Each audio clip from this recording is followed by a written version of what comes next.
Hi, Anirudh. So you spent years directing massive product scale at Google and Amazon right here in Bellevue. What was that transition like for you, moving from big tech to building a lean, early stage company like Hobbes? To be honest, it's been great. I spent over 9 years at Amazon in a few different roles, managing fairly large teams, and I loved it. I loved my time at Amazon. It was great. But then I always had this sort of itch to start something on my own, and that's sort of why I decided to quit Amazon and start Hobbs. And the transition has honestly been really good. I've had to relearn a lot of skills. When you're in sort of a management role at Amazon, you spend most of your time on administrative work or sort of coordination work. Whereas if you're in a startup, you spend 100% of your time on building the product and trying to talk about your product and sort of understand the customer. And that transition has been fantastic. It's something I love doing. Um, on the other hand, you also get sort of like unlimited resources when you're in a large company, which you don't get in a startup. So you have to be creative about how you use your time, how you use your money, who you hire, who you don't. And so that's been an interesting challenge, and that's been something fun to sort of creatively overcome as well. So let's, most nutrition apps, they kind of turn into a stressful tracking chore where people have to log like every calorie, right? What makes Hobbs fundamentally different from like the status quo and competitors on the market? And how are you like really trying to use AI to fix a broken nutrition and habit loops that customers might have? Yeah, it's a great question. I'll start with like a stat that I read initially when I started Hobbs, which sort of blew my mind, which is uh, over 1 billion people have downloaded a nutrition app, which Wow. sort of tells me that it is something that people want. But then at the same time, over 90% of people stop using the app within the first week. Wow. And so it's one of those categories where there is a need, but I don't think there's been a good solution yet. And it is a little bit about what you said, which is people are stressed out about trying to measure every calorie they eat. And as soon as they miss a meal or a snack, they tend to give up because then the data doesn't make sense anymore, right? And the apps tend to make people feel guilty about eating at a fundamental level. And so with Hobbes, I think I looked at all this data, looked at all the competitor data and why people stop using what they do. And I figured that I think you need to have an app that is designed with sort of the latest in nutrition research, but coupled with the latest in behavioral science, right? Because I think preventative medicine or preventative healthcare fundamentally is sort of the intersection of data science and behavioral science.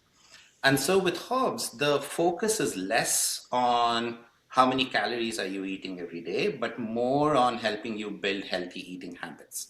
Right. So my one of the analogies I give is Hobbes is sort of your couch to 5K of nutrition. Right? Like you are eating poorly, and then we create a roadmap for you on what are the basic habits that you need to do every day to start to eat better. So you don't have to track to eat, let's say, 2,328 calories today, but you track to say, can I get a source of protein for breakfast this morning? And that you start out at a very basic level, and then we build on top of that over time, so that over a period of, let's say, 6 months, you're eating much healthier, you're sort of meeting your goals, you're feeling healthier, you're feeling better, and then you want to keep going with these habits. So that's the fundamental idea of Hobbes. Wow, I didn't realize that. So it's a lot of like nutrition kind of education. What's like the one thing you learned that blew your mind? Is it really that people just don't think before they eat something, or is it really like is it that they don't really understand like basic nutrition, like the reality of eating? I think what's interesting is eating and food is a habit that we have built from when we were kids, Wow. right? So changing what you eat is extremely hard. And because for everyone, food is sort of analogous or is tied to their identity and their culture, right? You eat what your parents ate and so on. And as you grow up, that those become very sort of ingrained in you. And so changing that is extremely hard. And which is why people fail with a lot of diet apps. So with Hobbes, what we're trying to do is we're not trying to say, hey, change everything you eat, but we're trying to say, incorporate this one thing, right? Like something as simple as drink 2 glasses of water when you wake up, or like I said, include a portion of a fruit with your breakfast, right? Something very simple to start off with that sort of gets them to break that ingrained thing that they're used to every day, and then slowly build on top of that. But that's the fundamental challenge with eating well. And then, so if you look at the product layout, I think you made a conscious decision to use Google Cloud and Gemini to handle your conversational layer, Mhm. if I'm correct. So, what drove those specific technical architecture decisions? Like, what were you thinking when you did them at the time?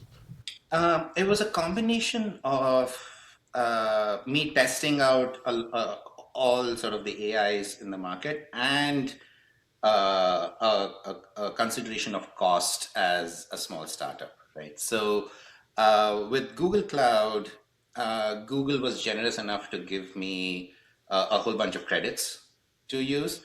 So I can pretty much run the app for basically free for the first year, Wow. which is very very helpful to get started, right? So that the cost was a factor, and then I sort of did an analysis of Claude, Gemini, and OpenAI, like the ChatGPT models.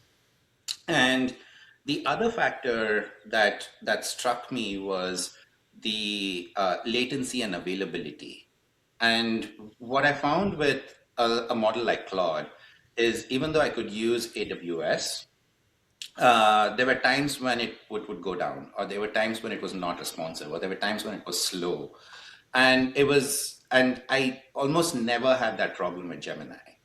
With GCP, Gemini can sometimes be a little slow, but is available around the world. And so that was a factor in making my choice. The quality of responses is fairly similar, to be honest, across the models. So for me, that was sort of a wash. But for me, cost and availability were sort of the driving factors. Wow. And what? How big of a difference do you think that if you went with the Google over AWS? So you're saying that there would have been a significant difference for your customers at that point, right? Just based on operational Exactly. capability. Is that what you're saying? Wow, Yeah. that's shocking. I don't think that. I don't think I would have expected that. Yeah. Um, And I also found that one of the things that I have in the app is you can take a picture of your meal, and then it can sort of uh, estimate the number of calories and the macros and so on from that picture. And I found that I could engineer Gemini much better to be much more accurate than I could Claude. So the Gemini's vision recognition, vision analysis ability was better than what is there in Claude at this point. So that was the other factor that played into this. and then if you could talk to prospective customers right now, what would you say to them about your product? What would you tell them that they don't think they understand? Maybe they think that they don't need a nutrition app right now. What would you say to them to say that you think they would like be useful to them? I think so. What's interesting is my prospective customers are a lot like me. They're sort of in their mid 30s, like mid 40s, like in sort of that age range. They're potentially desk workers for the most time, and they don't get to move as much. They eat at their desks most of the times. So they have a pretty unhealthy lifestyle, and a lot of people don't realize this, but 1 out of 3 people in the US have pre-diabetes. Wow. And so a lot of people don't get their blood tested annually, or whatever. So they don't know these things. And so what I would say is, hey, if one, go get a blood test and just figure out if how healthy you are. And if your sugar levels, if your cholesterol levels, and all of these are within range, great. You don't need Hobbes. Don't use it, right? But if they are elevated, then you do need to change how you eat to remain healthy as you grow older. And Hobbes is a great way to get started in changing how you eat, and that's fundamentally what the app is for. What's the biggest thing that you've learned as you've been building Hobbs that you just didn't expect that kind of surprised you, do you think? Um, I think so. One of the things is I am a user of Hobbes as I'm building it as well, and I I'll sort of give you first sort of the technical answer, right? Which is I have probably rebuilt the food logging system, which uses AI, 4 times since I started. Wow. Because I built it and then I would use it for a week. Something would break. I would not enjoy using it, and I realized that I needed a completely different architecture, and I would start over and build chat again. And so that is one, and the other is I am a big believer that apps that I use need to be pleasant to use, need to be designed well. And so I have spent a ton of time, much more than I think is advisable for a MVP, on the design and the polish of the app to make it look nice and feel good when using it. And so I don't think those were sort of learnings, but because I'm an active user of Hobbes as I'm building it, I have spent a ton of time on the design and making sure the app just works for any user. Wow. And then, so for the final question, what do you think the ultimate version of Hobbs will look like, or the final version, or a year from now? What do you, if you could have it be whatever you'd like, what do you think that from all the learnings that you've had, what would that be? Do you think? Yeah, so here's another, I'll end with another stat, which I think which for me blew my mind, which is in the US, we spend over $4 trillion a year on treatment of preventable illnesses, right? Like diabetes, high cholesterol, high blood pressure, things like this that are completely preventable by lifestyle changes. We end up spending $4 trillion on treatment of these things, right? Which completely blows my mind. What I realized is preventative healthcare, like I said in the beginning, is sort of the intersection of data science and behavioral science. And our medical system is not set up for preventative healthcare at all. It is great for treatment. It's not set up at all for prevention. And so my ultimate vision of Hobbes is to be sort of your health operating system to prevent you from falling ill in the first place. Right? So this could mean nutrition, this could mean movement, this could mean sleep, this could mean a whole bunch of different things as we go forward in the future. But that's essentially what I want Hobbes to be.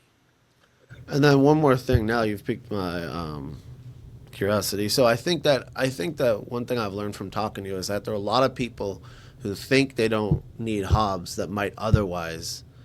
And so, what would you like say to those people? Because now that I'm listening to what you're saying, I'm thinking, wow, behavioral science, things like that. A lot of people don't understand that they might have unhealthy habits. They think they work in an office, they're healthy, they're not visibly maybe unhealthy, but really they could be pre-diabetic or be on the journey to being pre-diabetic and don't even have the best habits, and they're not even aware of it. Right. So here's what I'll say. I think the best way to do this is sort of just try it. Just try it for a week. See if you like it, because the habits in Hobbes can be tuned to you personally. So if you're just starting out, it can be very simple. But if you already know, let's say you already go to the gym, you know how much protein you need or whatever, Hobbes can be tuned to that, right? So and then Hobbes starts off where you are. So my thing would be just try it for 7 days. It's completely free for 7 days. Try it. You don't have to pay anything, and see if it fits in your life.